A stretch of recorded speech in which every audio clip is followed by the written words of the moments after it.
At sa unang pagkakataon, eleksyon naman ng Board of Directors dito sa aming subdivision ng aking pagkakaabalahan. Maaring hindi niyo ako kilala. Ako nga pala si Mary Ann Kaamik bilang pagpapakilala sa aking sarili. Ako kasama ng aking mga kasamahan ay tumatakbo bilang Board of Directors dito sa aming subdivision. Bakit nga ba? Paano nga ba tayo makakatulong sa ating komunidad? Ano ba ang pwede nating ibigay sa ating komunidad? Ano ba ang benepisyong maaari nilang makuha? Ano ba ang tulong na kayang ibigay sa mga tao? Bakit ba nagkakaroon ng eleksyon para sa Board of Directors? Kailangan natin ng may maayos at tapat na mamumuno dito sa ating lugar. Ang mga Board of Directors na inyong mapipili ang magiging katuwang ng ating punong barangay upang mapaayos, mapanatili at mapaganda ang ating komunidad. Para magkaroon ng concern at awareness ang mga tao sa ating komunidad ay kailangan natin unang-unang maisulong ang data transparency records para malaman ng tao ang kalagayan ng ating komunidad. Ang bilang nga ng mga tao dito sa Sunrise Community ay humigit 4,000 at ang bilang naman ng botante ay humigit kumulang 3,000 at ang bilang nga ng homeowners dito sa aming subdivision ay humigit 2,000. Yan ang simpleng data na kailangan nating i-improve at yearly census para malaman natin ang kalagayan ng ating komunidad.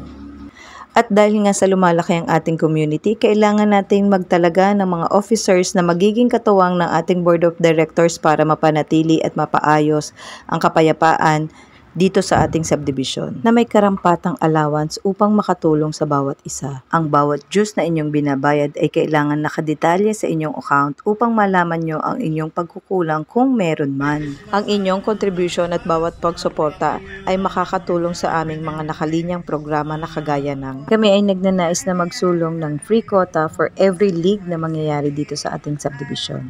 Kami ay nais din magtalaga ng kaunting halaga para sa nangangailangang pangpinansyal na may kaukulang dokumento. Ako at tatlo ko pang sinusuportahang Board of Directors ay nagnanais na magsulong na makapagbigay ng food package or gift check para sa mga maayos na nagbabayad ng kanilang monthly dues na ibibigay naman tuwing katapusan ng taon. Kami ay nagnanais din na makapag-hire ng 24-hour security katuwang ng ating mga marshals. Ang ating mga marshals ay bibigyan din natin karampatang allowance upang mabigyan tayo ng sapat na seguridad at mapanatili ang peace and order sa ating subdivision.